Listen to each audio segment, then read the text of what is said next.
존경하는 남성분들, 솔직하게 한 가지 여쭤보겠습니다. 당신은 아내를 만족시키기 위해 매일 밤 최선을 다하고 있다고 믿으십니까? 가슴도 만지고, 입으로도, 아래까지도 열심히 노력하는데, 왜 아내는 점점 시큰둥해질까요? 왜 당신이 다 끝내고 나면 그녀는 등을 돌리고, 피곤해 라는 말만 남길까요?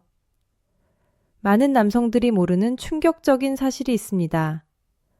당신이 사랑이라고 믿었던 그 최선이 어쩌면 아내에게는 쾌감이 아니라 통증과 긴장, 심지어 수치심을 남기는 최악의 고문일 수 있다는 겁니다. 준비되지 않은 몸에 억지로 달려드는 건 사랑이 아니라 상처입니다. 그 순간부터 여성은 마음의 문을 조금씩 닫고 결국 다시는 원하지 않게 되기도 합니다. 하지만 절망하기엔 아직 이릅니다. 오늘 제가 딱 하나, 단 하나의 원칙만 제대로 알려드리겠습니다.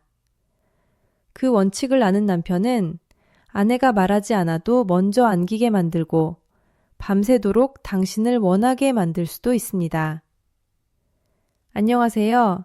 저는 서울 강남에서 25년 넘게 부부의 성과 마음의 문제를 상담하고 치료해온 성의학 전문의 한수진입니다. 제가 단호하게 말씀드립니다. 대한민국 남편 열의 9은 여성의 진짜 버튼이 어디 있는지도 모르고 엉뚱한 곳만 죽어라 누르고 있습니다. 그리고 나는 할 만큼 했는데 왜 못 느껴? 라며 아내를 탓하죠. 그 결과는 깊은 상처와 침묵입니다. 오늘 영상 끝까지 보시면 당신이 평생 오해했던 지도를 버리고 진짜 보물 지도를 손에 쥐게 될 겁니다. 지금 이 이야기가 혹시 당신 이야기 같다면 댓글에 숫자 2를 남겨주세요. 구독과 좋아요도 잊지 마시고요. 그럼 아내의 몸과 마음에 숨겨진 비밀의 정원을 함께 펼쳐보겠습니다. 많은 남편분들이 제 진료실에 들어오시면 거의 같은 말씀을 하십니다. 박사님, 정욕이 예전 같지 않습니다. 아내가 잠자리를 피합니다. 그럴 때 저는 길게 묻지 않습니다. 딱 한 가지만 여쭤봅니다. 혹시 아내의 가슴을 유두만 집중적으로 자극하지 않으십니까? 혹시 아래도 한가운데만 빠르고 세게 자극하시지요? 그러면 대부분 잠시 멈칫하다가 고개를 끄덕입니다. 네, 그게 제일 중요한 거 아닌가요? 그 순간 저는 이미 문제의 핵심을 봅니다. 남성분들은 최선을 다했다고 하고 믿지만 여성의 몸은 전혀 다른 언어를 쓰고 있다는 사실을 모르고 계신 겁니다. 아내의 사랑은 공짜가 아닙니다. 수십 년을 함께 살아온 아내라고 해서 언제나 참고 견뎌줄 거라 생각하면 큰 착각입니다.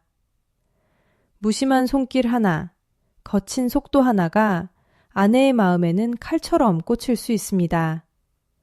그리고 여성은 고통을 느껴도 쉽게 말하지 않습니다. 내가 이상한가?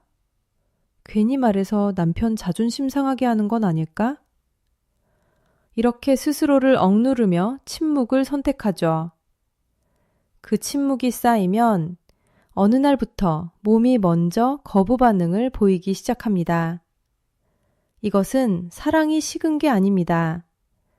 당신의 방식이 아내의 몸과 마음을 지치게 만든 결과입니다.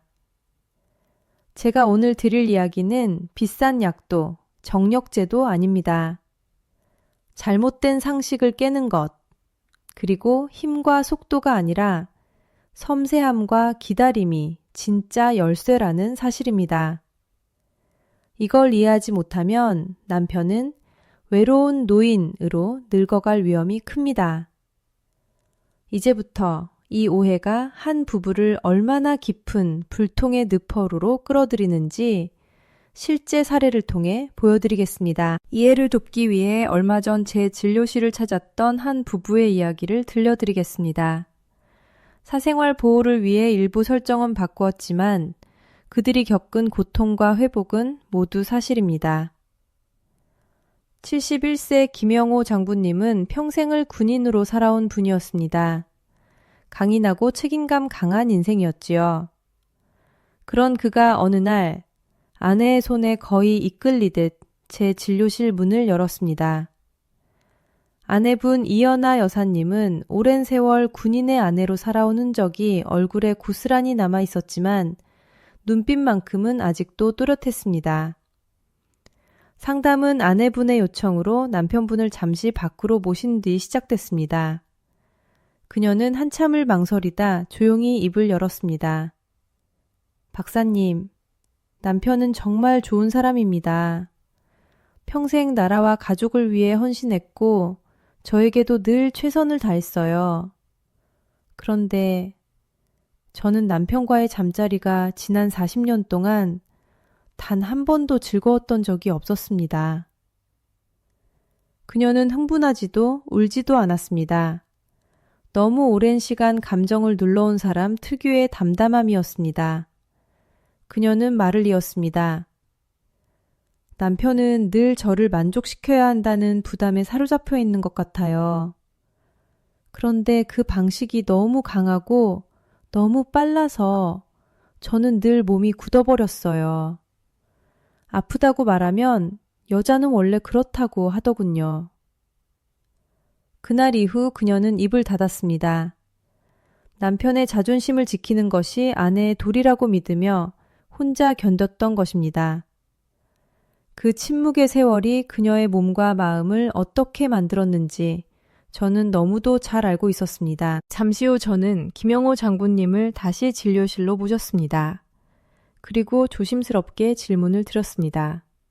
장군님께서는 혹시 아내를 사랑하실 때 작전을 수행하듯 접근하시지는 않으십니까? 목표를 정해두고 최대한 빠르고 강하게 끝내야 한다고 생각하시지는요. 그는 순간 자세를 고쳐 앉으며 단호하게 답했습니다. 그게 남자 아닙니까? 힘이 없으면 안 되지요. 그 말 속에는 억울함과 자부심이 동시에 담겨 있었습니다. 그 순간 저는 이 부부의 40년이 어디서부터 엇갈렸는지 분명히 보았습니다. 평생을 힘으로 평가받아온 남성에게 힘을 빼라는 말은 곧 자신의 정체성을 부정당하는 것처럼 느껴집니다. 그래서 그는 혼란스러운 표정으로 제게 물었습니다. 박사님, 그럼 제가 40년 동안 헛수고를 했다는 겁니까? 아내는 한 번도 싫다고 한 적이 없었습니다. 저는 그의 눈을 똑바로 바라보며 말씀드렸습니다. 장군님, 아내분이 말씀하지 않으신 건 참아서가 아니라 사랑과 존경 때문입니다. 여성의 침묵은 동의가 아니라 배려인 경우가 많습니다. 여성의 몸은 정복해야 할 고지가 아닙니다. 조심스럽게 귀 기울여야 할 비밀의 정원입니다. 준비되지 않은 정원에 포크레인을 몰고 들어가면 꽃이 필 수 있을까요? 그 비유에 그의 얼굴 근육이 미세하게 흔들렸습니다. 처음으로 자신의 방식이 사랑이 아니라 상처였을 수 있다는 생각이 스친 순간이었습니다. 사실 저 역시 처음부터 이 답을 알고 있었던 것은 아닙니다. 저 또한 의사로서 오랫동안 부부의 성 문제를 남성의 기능 저하나 여성의 호르몬 문제처럼 몸의 이상에서만 찾으려 했습니다. 하지만 임상 현장에서 수많은 부부를 만나며 이상한 장면을 반복해서 보게 되었습니다. 검사상으로는 아무 문제도 없는 건강한 부부들이 오히려 가장 깊은 좌절과 냉담함 속에 있다는 사실이었습니다. 그때 저는 질문을 바꾸기 시작했습니다. 문제가 몸이 아니라면 혹시 마음과 방식의 문제는 아닐까? 그 해답을 찾기 위해 저는 의학서적을 넘어 심리학, 뇌과학, 심지어 인류학까지 파고들었습니다. 그러던 중 몇 년 전 파리에서 열린 부부관계 회복 국제 세미나에 참석하게 되었고 그곳에서 평생 여성의 성적 쾌감과 뇌 반응을 연구해온 세계적인 성의학 권위자 서윤나 박사를 만나게 되었습니다. 은발의 그녀는 제 이야기를 듣더니 잔잔하게 웃으며 이렇게 말했습니다. 한 박사님, 남자들은 늘 정상만 보며 달립니다. 하지만 여성에게 쾌감은 정복해야 할 산이 아니라 천천히 거닐어야 만나는 정원이에요. 그 말은 제 머릿속을 번개처럼 관통했습니다. 핵심은 목표가 아니라 과정, 속도가 아니라 리듬이었습니다. 여성의 몸은 빨리가 아니라 안전하다고 느낄 때 비로소 반응합니다. 그날 이후 저는 부부 상담의 방향을 완전히 바꾸게 되었습니다. 그리고 그 변화는 놀랍도록 많은 부부의 인생을 다시 움직이기 시작했습니다. 이제부터는 대부분의 남성들이 평생 오해하고 있었던 여성의 몸, 그 진짜 쾌감의 지도에 대해 말씀드리겠습니다. 먼저 가슴입니다. 많은 남성분들이 여성의 가슴을 그저 유두 하나로만 생각합니다. 그래서 시작부터 끝까지 그곳만 집중적으로 강하게 자극합니다. 하지만 이것은 산 전체의 풍경은 보지 않고 정상에 꽂힌 깃발만 흔드는 것과 같습니다. 여성에게 가슴은 단순한 성감대가 아니라 사랑받고 있다는 신호를 가장 먼저 느끼는 감정의 영역입니다. 진짜 비밀은 유두가 아니라 그 주변에 있습니다. 유두를 감싸는 유륜 전체, 가슴 아래의 부드러운 곡선, 쇄골에서 시작되는 윗선까지. 이 넓은 영역은 유두보다 훨씬 은은하고 깊은 자극을 받아들이도록 설계되어 있습니다. 이곳을 부드럽게, 천천히 다룰 때 여성의 뇌에서는 안전하다, 존중받고 있다는 신호가 먼저 켜집니다. 그 신호가 켜지지 않으면 어떤 기술도 소용이 없습니다. 아래도 마찬가지입니다. 대부분의 남성들은 여성의 성기를 아주 단순한 버튼처럼 생각합니다. 가운데만 세게 누르면 된다고 믿죠? 하지만 클리토리스는 겉으로 보이는 작은 점이 전부가 아닙니다. 그 아래로는 양쪽으로 길게 뻗은 뿌리와 수많은 신경망이 넓게 퍼져 있습니다. 중심이 아니라 그 주변, 말랑하고 부드러운 영역이 바로 쾌감의 진짜 시작점입니다. 이 사실을 모른 채 힘으로 접근하면 여성의 몸은 쾌감이 아니라 방어부터 선택합니다. 스탑! 이제 오늘 이야기의 핵심으로 들어가겠습니다. 제가 25년간의 임상 경험과 수많은 부부 상담을 통해 정리한 5단계 황금 원칙입니다. 이 방법은 복잡하지 않습니다. 오히려 너무 단순해서 많은 분들이 이게 정말 효과가 있습니까? 라고 묻습니다. 하지만 저는 의사로서 그리고 수많은 부부의 변화를 지켜본 사람으로서 분명히 말씀드릴 수 있습니다. 이 순서를 지키는 순간 아내의 반응은 완전히 달라집니다. 첫 번째 단계는 정원 입구에서 노크하기입니다. 절대로 처음부터 목표 지점으로 돌진하지 마십시오. 대음순 바깥, 허벅지와 만나는 부드러운 살부터 따뜻한 입술로 가볍게 키스하세요. 혀는 아직 사용하지 않습니다. 이 단계의 목적은 흥분이 아니라 나는 당신을 조심스럽게 다루고 있다는 신호를 보내는 것입니다. 단 1분이지만 이 1분이 이후 모든 과정을 결정합니다. 두 번째 단계는 정원 주변 산책하기입니다. 이제 혀를 사용하되 뾰족하게 세우지 마십시오. 혀를 넓고 평평하게 만들어 옆면으로 음순과 그 경계 부위를 천천히 쓸어내리듯 움직입니다. 위아래, 원을 그리듯 리듬을 바꾸며 아내의 숨결과 허리 움직임을 관찰하십시오. 반응이 미세하게 바뀌는 지점, 그곳이 오늘 머물 자리입니다. 세 번째 단계는 꽃봉오리 주변 맴돌기입니다.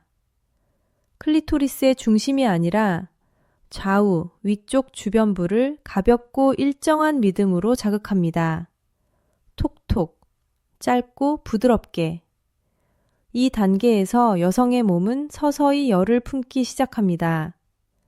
아직 서두르지 마십시오.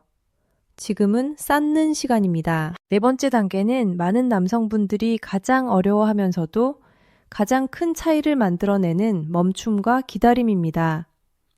아내의 호흡이 깊어지고 몸의 긴장이 풀렸다고 느껴지는 순간 더 잘해보겠다는 욕심으로 속도를 올리는 분들이 많습니다. 하지만 이때야말로 잠시 멈춰야 합니다. 손과 입의 움직임을 줄이고 아내의 눈을 바라보며 짧은 말 한마디를 건네보십시오. 지금 이 순간이 참 소중해. 이 짧은 정서적 교감이 여성의 뇌에 안정과 신뢰를 깊게 각인시킵니다.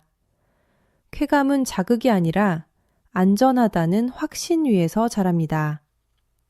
5번째 단계는 제가 파도를 기다리는 시간이라고 부르는 단계입니다. 모든 관계에는 고조와 이완의 리듬이 필요합니다. 계속 밀어붙이면 감각은 무뎌집니다. 한 템포 쉬었다가 다시 천천히 같은 리듬으로 돌아오면 아내의 반응은 이전과 전혀 달라집니다. 이것은 기술이 아니라 관찰의 결과입니다. 여기에 3가지 중요한 원칙을 덧붙이고 싶습니다. 첫째, 손을 함께 사용하되 목적 없이 부드럽게 연결하십시오. 둘째, 소리와 호흡 같은 미세한 변화를 귀로 듣는 연습을 하십시오. 셋째, 결과에 집착하지 마십시오. 진정한 만족은 잘했는가가 아니라 함께 있었는가에서 결정됩니다. 이 차이를 이해하는 순간 당신은 완전히 다른 남편이 됩니다. 이 지점에서 제가 의사로서 반드시 짚고 넘어가야 할 중요한 이야기가 있습니다. 아무리 좋은 방법과 원칙을 알고 있어도 마음가짐이 잘못되면 그 모든 것은 다시 상처가 될 수 있다는 점입니다. 첫째, 청결은 기본 중의 기본입니다. 이것은 취향의 문제가 아니라 건강의 문제입니다. 손과 입은 가장 민감한 부위에 닿습니다. 기본적인 위생만 지켜도 아내의 몸은 훨씬 더 편안하게 반응합니다. 둘째, 결과에 집착하지 마십시오. 그날의 컨디션, 스트레스, 호르몬 변화에 따라 반응은 달라질 수 있습니다. 여성의 몸을 시험대에 올려놓는 순간 교감은 사라집니다. 셋째, 대화 없는 애정 표현은 일방통행입니다. 당신은 독심술사가 아닙니다. 낮은 목소리로 지금은 어때? 라고 묻는 용기, 그 한마디가 수십 년의 오해를 풀기도 합니다. 많은 남성분들이 말합니다. 이 나이에 그런 말을 하기가 부끄럽다고요. 하지만 진짜 부끄러운 것은 평생 함께한 아내의 마음을 묻지 않은 채 혼자 판단해온 시간일지도 모릅니다. 제가 이 원칙들을 환자분들께 적용하면서 깨달은 사실이 있습니다. 이 변화는 단지 침실에서 끝나지 않습니다. 아내의 몸을 존중하기 시작한 남성은 자연스럽게 말투와 표정, 삶의 태도까지 달라집니다. 그리고 그 변화는 곧바로 관계 전반에 반영됩니다. 다음으로 그 변화가 인생 전체를 어떻게 바꾸는지 실제 사례를 통해 말씀드리겠습니다. 앞서 말씀드린 김영호 장군님 부부의 이야기를 조금 더 이어가겠습니다. 상담 이후 장군님은 제 말을 곧바로 이해하지는 못했지만 집으로 돌아가 처음으로 내가 잘못 알고 있었을지도 모른다는 생각을 했다고 합니다. 그리고 그날 밤 결과를 만들겠다는 마음을 내려놓고 아내의 반응을 관찰하기 시작했습니다. 며칠 뒤 아내분께서 제게 조용히 전화하셨습니다. 박사님, 처음으로 무섭지 않았어요. 그 한 문장이 저는 아직도 잊히지 않습니다. 쾌감보다 먼저 찾아온 것은 안도감이었습니다. 또 다른 환자분, 은퇴 후 무기력과 우울감으로 상담을 오셨던 김재민 선생님도 비슷했습니다. 관계가 회복되자 표정이 달라졌고 자신감이 생겼습니다. 몇 달 뒤에는 동호회 활동도 다시 시작하셨습니다. 성생활의 변화는 단순히 침실의 문제가 아닙니다. 남성의 자존감, 활력, 삶의 태도 전체를 바꿉니다. 의학적으로도 이는 분명합니다. 안정적인 친밀감은 심장 건강을 돕고 전립선 기능을 유지하며 수면의 질을 높입니다. 무엇보다 중요한 것은 사랑받고 있다는 감각이 노화를 늦춘다는 점입니다. 이제 선택은 당신의 몫입니다. 같은 방식으로 침묵을 반복할 것인가? 아니면 오늘부터 관찰과 존중으로 관계를 다시 시작할 것인가? 그 선택이 남은 인생의 온도를 결정합니다. 이제 이야기를 마무리해야 할 시간입니다. 오늘 우리는 기술을 가르치기 위해 여기까지 온 것이 아닙니다. 진짜 핵심은 단 하나, 내가 그동안 잘 몰랐다는 사실을 인정할 용기입니다. 수많은 남성분들이 나는 최선을 다했다고 말합니다. 하지만 최선과 이해는 다를 수 있습니다. 아내의 몸과 마음을 다시 배우겠다는 자세. 그 순간부터 관계는 다시 움직이기 시작합니다. 제가 의사로서 수많은 부부를 지켜보며 확신하게 된 사실이 있습니다. 침실이 회복된 남성은 얼굴이 달라지고 말투가 부드러워지며 삶에 대한 태도 자체가 변합니다. 그 변화는 약으로도 기계로도 얻을 수 없습니다. 오직 사랑과 존중에서만 시작됩니다. 오늘 밤 예전처럼 서두르거나 증명하려 애쓰지 마십시오. 대신 아내의 손을 잡고 이렇게 말해보세요. 오늘은 천천히 당신 이야기를 듣고 싶어. 이 한마디가 당신의 남은 인생을 바꿀 첫걸음이 될 수 있습니다. 지금까지 제 이야기에 귀 기울여 주셔서 진심으로 감사합니다. 이 영상이 도움이 되셨다면 구독과 좋아요로 함께 해주시고 오늘 어떤 결심을 하셨는지 댓글로 남겨주세요. 당신의 용기가 또 다른 누군가에게는 희망이 됩니다. 저는 언제나 당신의 평생 부부 건강을 응원하는 한수진 박사였습니다.